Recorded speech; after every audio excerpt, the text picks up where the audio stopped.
Hey guys, welcome back to another episode of Sully's English and Education. If you've never been on the channel before, I tend to talk about a lot of things that I find on the internet. So I pull questions from Reddit, and these are questions from you guys who are learning English, and hopefully you'll be able to learn something from some of the explanations that I give today. If you would, please subscribe to the channel. It's completely free and it helps me out a lot. It's what allows me to make these videos. Right now, I don't make any money off of this channel, but I am giving everyone free English lessons. So if you guys could help me out by subscribing to the channel, it would help me out a lot. So I'm just going to get straight into some of the pictures and questions from Reddit. I'll try to speak slowly for some of you so that you can understand me clearly, but I understand that some people will still have some difficulty. So the first question is, what is an invention? And the question from the person is, can you use the word inventive in the meaning of the word invention? Typically, no. You shouldn't do that because this is called circular reasoning. Circular reasoning is when you use the word to describe itself, or you explain something by explaining it. You're explaining it with itself rather than using other words, external words, to explain what it means. An example that you see frequently is when people say, "What is a woman?" And people regularly today say something like, "A woman is someone who identifies as a woman." This is actually not a good definition because it employs circular reasoning. So, in short, no, you shouldn't use the word inventive to describe the word invention because it's an example of circular reasoning. The next question is from someone who had posted a mistake in English. So they posted morons, they have less morons, and someone corrected to fewer morons. And that is correct, fewer morons. How do you know when to say less and when to say fewer? It's really easy. When you can count something, like 1, 2, 3, 4, you can count it, you should say fewer. If you can't count something, then you should say less. For example, if you're buying milk, or if you're offering milk to someone, you can't pour 5 milk. You can't pour 8 milk. You can only pour some milk. And since you cannot count milk, you would always say, "I would like less milk," rather than saying, "I would like fewer milk." Similarly, if you don't like parties that have too many people, you could say, "I prefer parties with fewer people," because you can count people. The next question says, "Sir and lady or?" Hello, I have just come back from my vacation. I realized it is very natural to me to say sir to waiters and any stranger men that I talked with. However, I had problems with stranger women. What should I say, lady or madam? I feel that sir is a very safe word, which is appropriate in rather every situation, but I am not so comfortable with women. Can anyone guide me in this problem? I know this sounds like a beginner problem, but let's jump in more advanced areas, or maybe this is really so simple. So, if you're trying to describe someone, not to their face, but to someone else, you could say, "He is a gentleman, she is a lady." If you're addressing the person, you're talking to the person, you would say, "Good afternoon, sir." Or for women, you would say, "Good afternoon, ma'am." It is with an apostrophe, M-A'-A-M, which is an abbreviation or a shortening of the word madame. It is simply pronounced ma'am. And you can pretend that it's spelled M-A-M because that is how it's pronounced. It's pronounced M-A-M. but it is spelled M-A''am. So the next question that was asked, how similar do words whores and horse sound in your regional accent?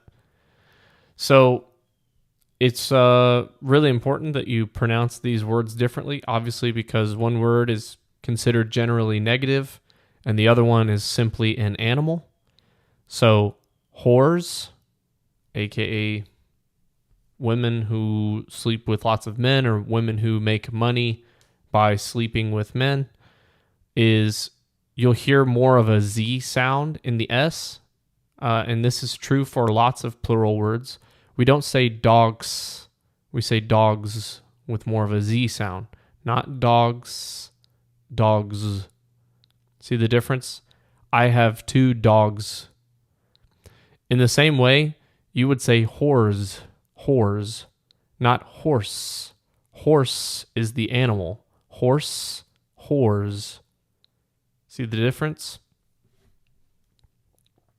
The next question is advantages and disadvantages to have a native English speaker teacher.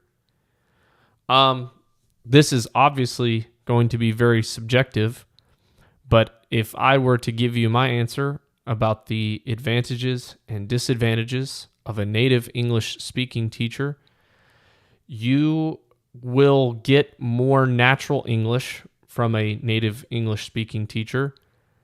You will also get maybe more cultural cues in your language. You will understand the cultural components of the language rather than just the grammar. However, there are some disadvantages to a native English teacher, such as they don't understand the language that you are coming from.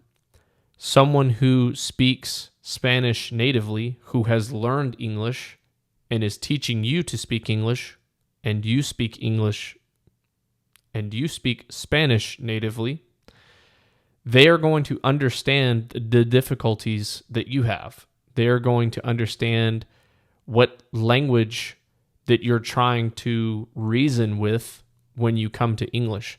So there are advantages to both. I think that generally speaking, one is not better than the other one. I think that in your earlier stages, when you're in your earlier levels of learning English, towards the beginner, you should maybe find someone who speaks your language natively. However, when you get into the advanced phases of English, I think that you should probably try to find someone native that can help you with pronunciation and that can help you with the cultural cues of the language. All languages have some cultural components, and this is best taught by a native English speaker. Of course, all of that is my opinion. Is there a neutral version of yes, sir, yes, ma'am? No. Our language doesn't really have like a neutral, polite term like sir, ma'am. However, you can address someone by their title. For example, if you're interacting with a police officer and you don't want to say sir or ma'am, you could say yes, officer, no, officer. If you're speaking with a doctor, you could say yes, doctor, no, doctor. Sometimes it's a little strange. Sometimes it sounds a little odd. I guess it depends on the profession. For example, you wouldn't say yes, engineer. You wouldn't say yes, manager. You would never say that. Ever. Don't say that. So it only works for some professions, but to answer your question again, no. There is not a neutral version of these words.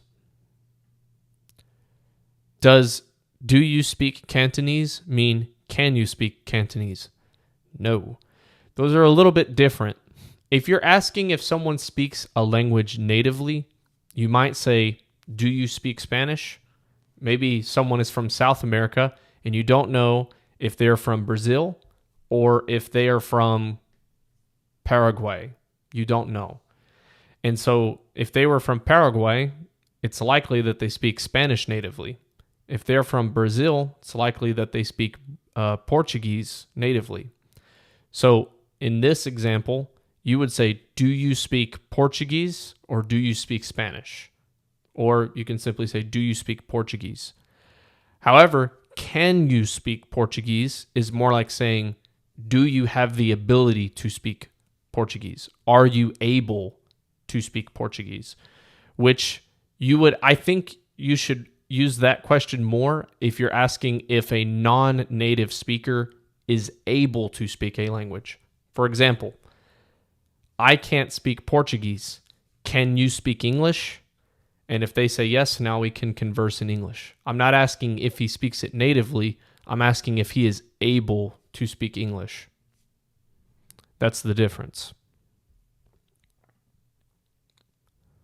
Wondering whether to use you or me in quotes. I'm a native speaker, but I'm a tad confused.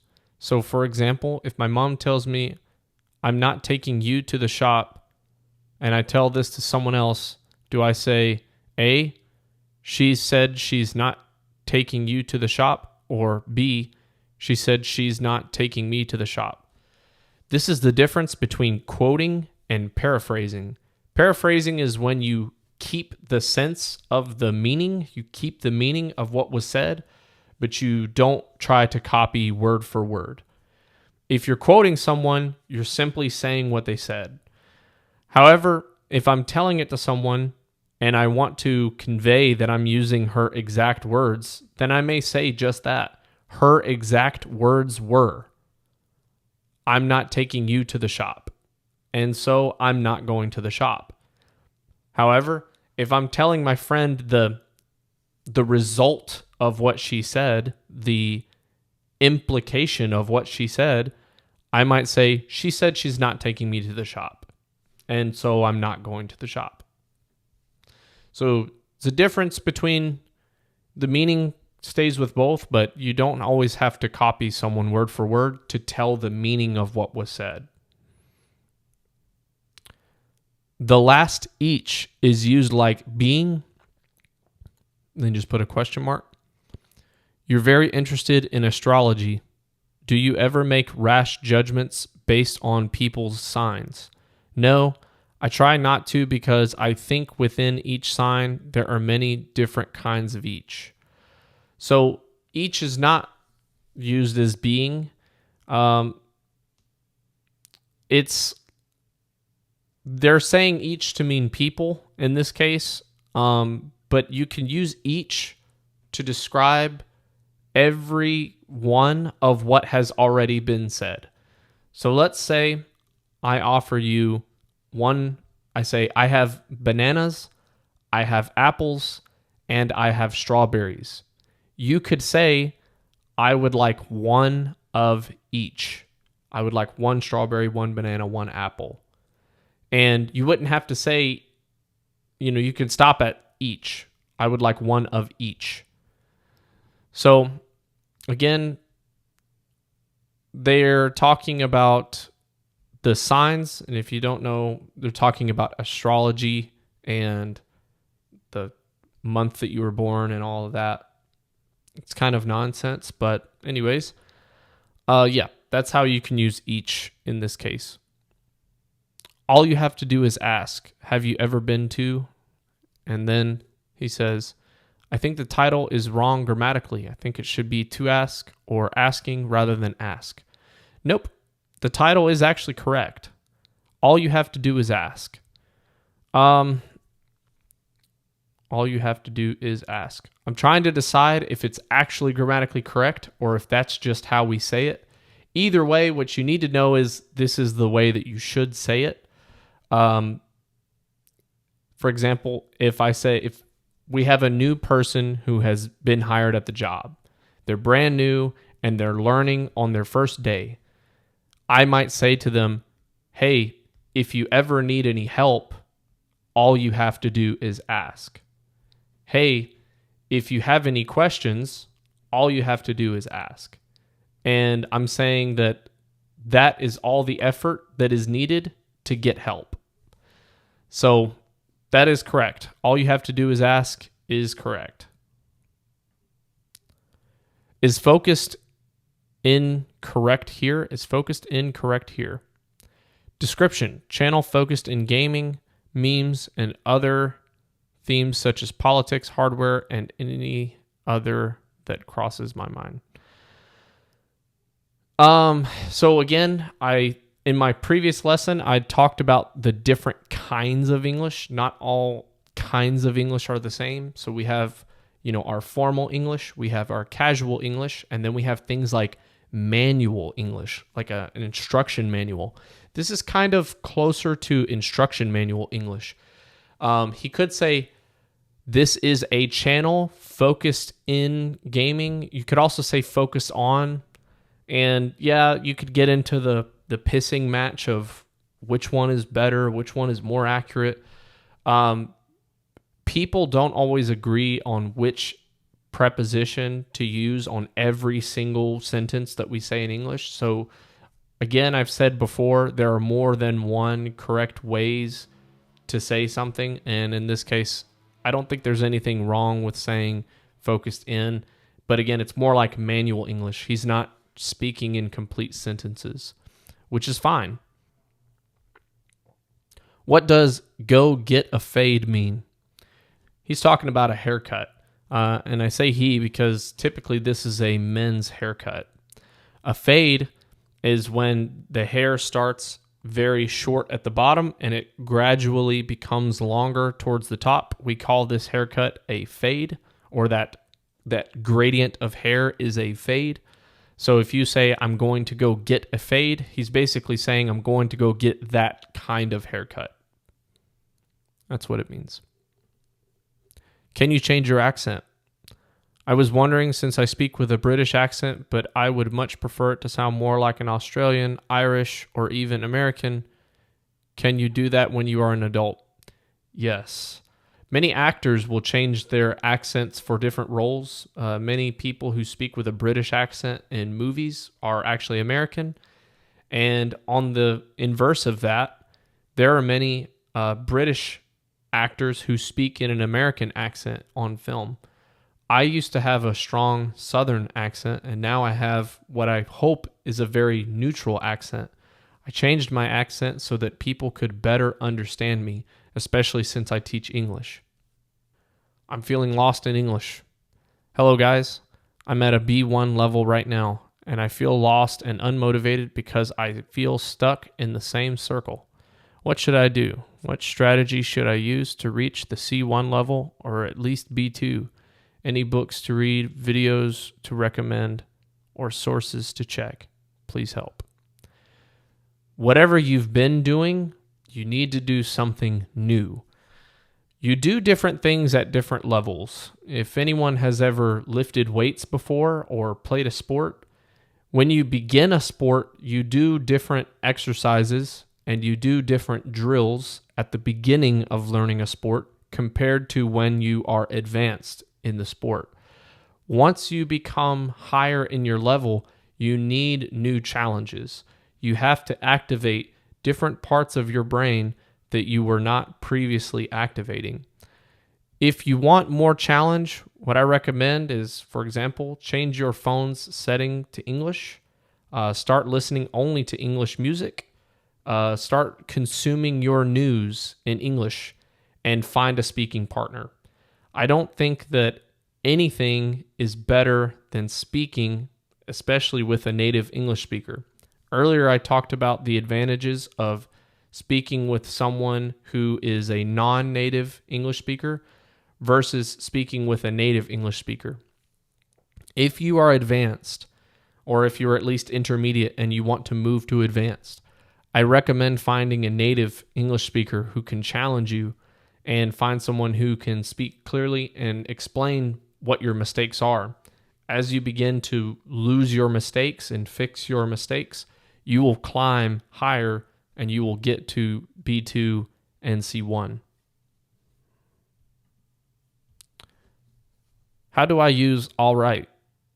I hear people say all right in many ways. Sometimes use it to say okay, other times to ask if someone is good. I do not understand all the meanings.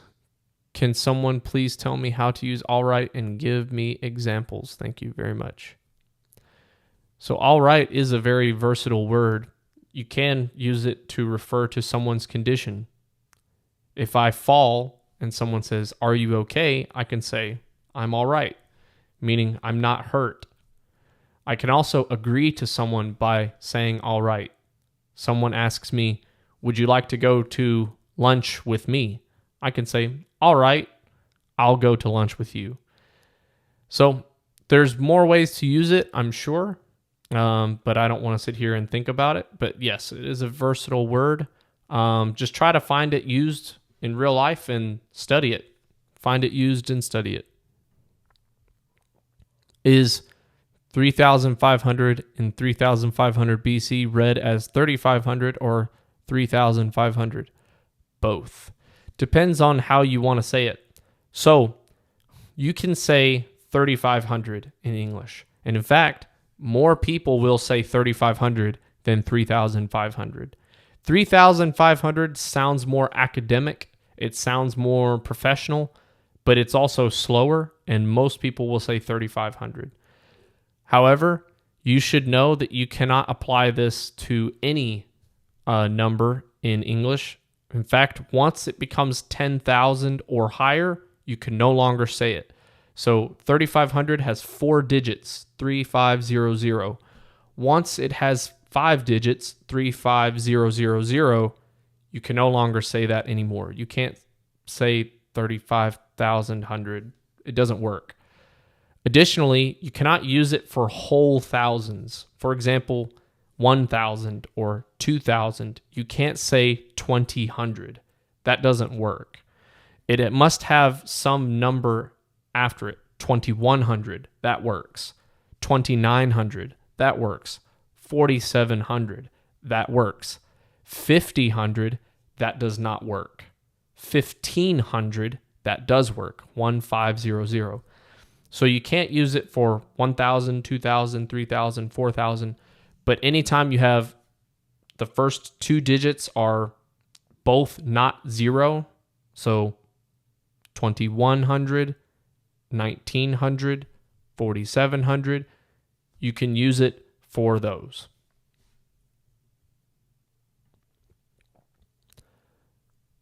Whoops. How can you guys hear and understand what people are saying? In short, he's talking about how it's very difficult to understand native English speakers. And that's because many native English speakers are not prepared to speak to non-native English speakers. It's not always your fault that you have difficulty speaking with native English speakers. Lots of native English speakers choose to use fast, often incorrect English on purpose. This is used in colloquial or casual English. In day-to-day English spoken between friends, they use lots of mistakes. They use lots of incorrect English. And if you're trying to listen and understand, this is going to be very difficult. Also, native English speakers, when they're speaking to other native English speakers, they don't often enunciate their words clearly. They tend to smash words together. You'll hear 2 or 3 sounds kind of pushed into one sound. And this will make it very hard for you to hear individual words if you are a non-native English speaker. So really, what needs to happen is that your native English-speaking friends need to be better equipped. They need to be better trained about how to speak to non-native English speakers. Obviously, you can tell by the way that I speak in this video, this is not how I speak with my friends, and that's okay. I speak with non-native English speakers differently than I speak with my native English-speaking friends. Participle adjectives. Tom nervously watched the woman, alarmed by her silence. The phrase modifies Tom, not woman. That's correct. I read that this sentence is incorrect because alarmed by her silence looks like it modifies the woman. It's not incorrect. The thing about English is they let you add modifiers at any point in the sentence, and it's very strange. Let me give you an example. All of the examples that I'm about to say to you are correct, and they all mean the same thing. but they're rearranging the order of the sentence. Alarmed by her silence, comma, alarmed by her silence, Tom nervously watched the woman. It means the same thing. Tom, comma, alarmed by her silence, comma, nervously watched the woman. I'm going to say it without the commas now. Tom, alarmed by her silence, nervously watched the woman. All of these sentences mean the same thing. This is common in English that you can move these modifiers and these adjectives around. And it's just something that you'll have to learn. You'll have to adapt to as you get more comfortable with English. But it's probably going to be difficult for some time. Can miss sometimes be ambiguous? Anyone missing a cat? I don't think so. I don't think that it's ambiguous here. Obviously, they are using shorthand English or abbreviated English. The full question is anyone missing a cat? But sometimes we say, anyone missing a cat? For example, if someone loses their keys at a party, their car keys, someone might say, anyone missing keys? Instead of saying, is anyone missing their keys? It's all just abbreviations, and it's all pretty common. So you'll probably encounter it more often than you think. So just be prepared for it and know what it means. What is and yet? I see it all the time. Does that mean but or something else? So let me give you an example of using and yet. It kind of means despite or even with all of these things, and then the rest of the sentence. Let me just give you some examples. I studied all day for the exam, and yet I still failed.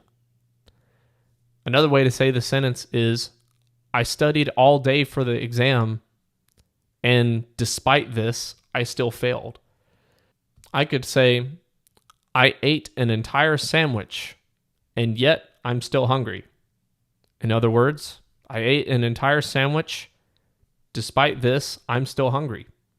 That's kind of how you would use and yet. I hope that makes sense. So that's been 20 questions from Reddit from maybe some of you guys, but I doubt it, statistically speaking. If you guys enjoyed today's lesson, please hit the subscribe button or the like button. Comment down below. If you have your own questions, feel free to add them. I'll be happy to answer any questions about English that you have in the comment section or also in upcoming videos. Again, thank you for stopping by. I hope you all enjoyed, and I'll see you guys on the next episode. Peace.